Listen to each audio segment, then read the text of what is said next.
Attends.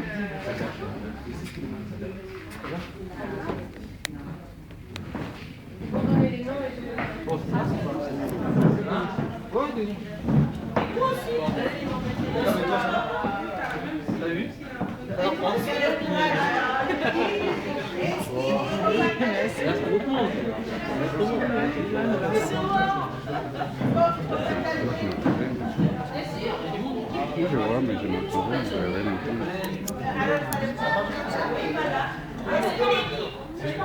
Je t'impose les classes.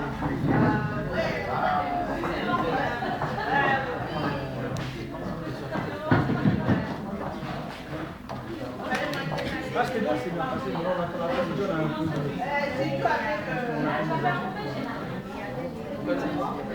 L'association fait ADRA. ADRA, drame de la route américaine.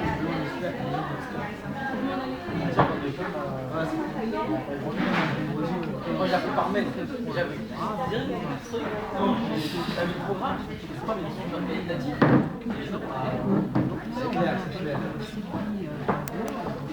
Bonjour, vous avez monté une association, l'ADRA, ADRA. Qu'est-ce que ça veut dire? Ça signifie Association des drames de la route en Afrique. Voilà. Technique,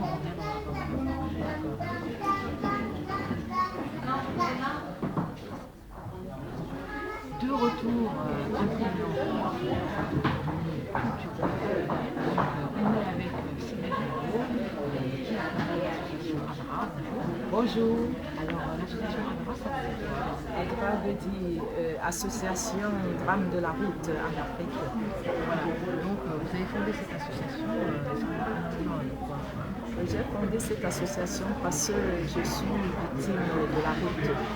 Donc j'ai perdu mon petit garçon qui avait 5 ans et demi en Afrique, au Cameroun, à Tcham précisément, parce que je suis une petite princesse du village Bafo.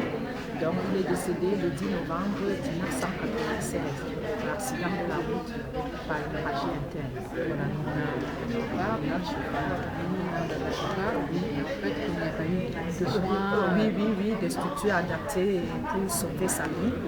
Donc il est décédé de suite. Et donc aujourd'hui, c'est votre combat. C'est mon combat. Donc si vous êtes là aujourd'hui pour cette année Culture Frêle, oui. Alors racontez-nous un petit peu comment vous êtes arrivé à trembler en France cette journée est très précieuse pour moi puisque j'ai été invitée par M. Elundou que j'ai rencontré au Sénat. Au sein d'une fête qui se passait au Sénat, donc la Marianne de la diversité. Donc on s'est changé de coordonnées puisque les sénateurs, les sénatrices, les ministres ont vraiment apprécié mon combat. Et M. Lundo m'a demandé d'être l'invité de cette journée. Et je suis que fière d'être là pour représenter cette association des femmes de la route en Afrique, car j'œuvre pour la France, pour l'Afrique aussi. Alors justement, cette association, elle fait quoi? Oui, cette association est focalisée sur des drames de la route. Ça veut dire que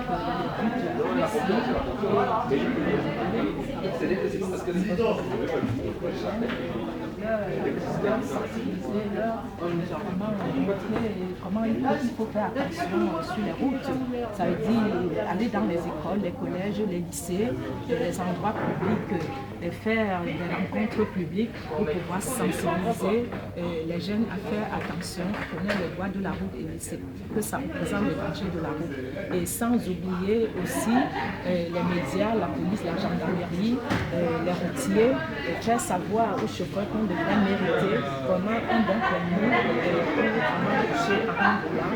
Donc je veux, par la grâce de Dieu, si tous me rejoignent, j'ai envie de créer une école de formation qui va être comme une école de savoir, vraiment mériter un permis, enfin l'obtenir et enfin se mettre sur la route. Car nous sommes chaque fois sur la route un danger pour nous-mêmes et pour les personnes.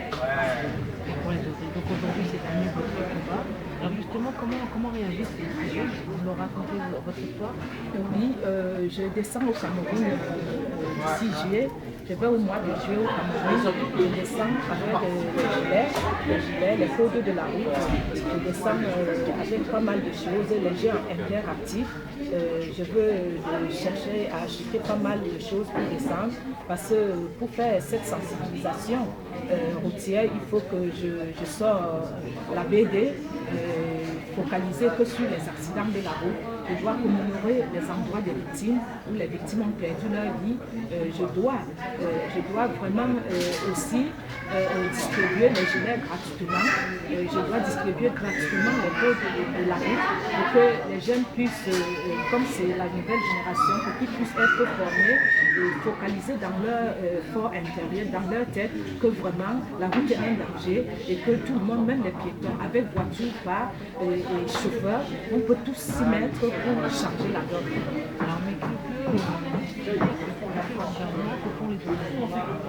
Les autorités, puisque ça ne les atteigne pas, ils sont tranquilles là où ils sont. Mais laissez-moi vous dire que je ne lâcherai pas le morceau parce que j'irai jusqu'à identifier le président Paul Biya, lui dit que me voici victime et que si mon fils est mort, il n'est pas mort pour rien. J'ai eu cette vision du Seigneur qui m'a dit lève-toi et que votre vie soit sauvée aujourd'hui. Donc il faudrait des signalisations sur les routes, il faudrait plus de panneaux de signalisation, les feux sur les routes, les traversées piétons, les dogas. Il faut, et vraiment, il faut mériter un permis pour l'avoir, et c'est pour cette raison que je le dis et le redis, il faut que je crée une école de formation pour former cette nouvelle génération, pour que ça change la donne.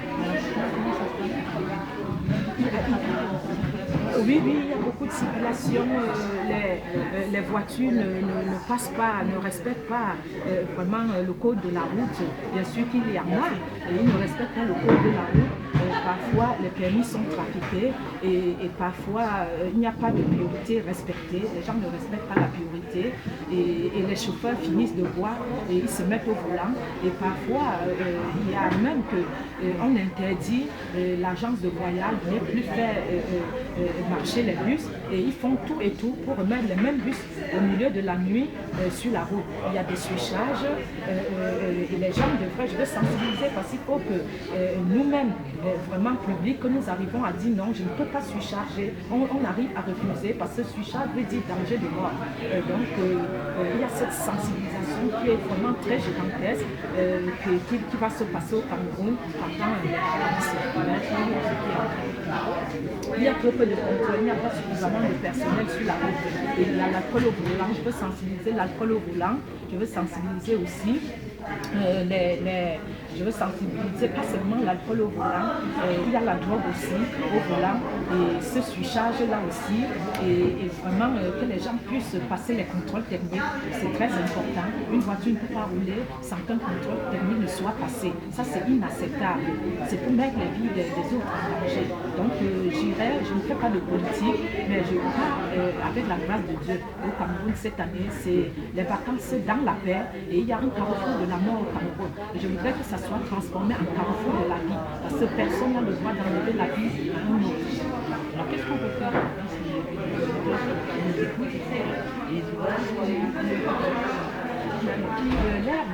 L'aide des éditeurs et des éditrices, c'est très important parce que voyons bien que j'ai ce combat et que j'ai bien besoin des auditeurs et des auditrices. Vous pouvez me joindre au 06 81 78 34 31 06 81 78 34 31 39 53 83 01 39 53 81 et vous pouvez aller sur le site internet qui est www.secours-et-solidarité.com www.secours-et-solidarité.com, sachant que Secours AS sur Google vous y êtes directement et c'est moi-même, Princesse Sylvie Django, qui est vraiment à l'affiche.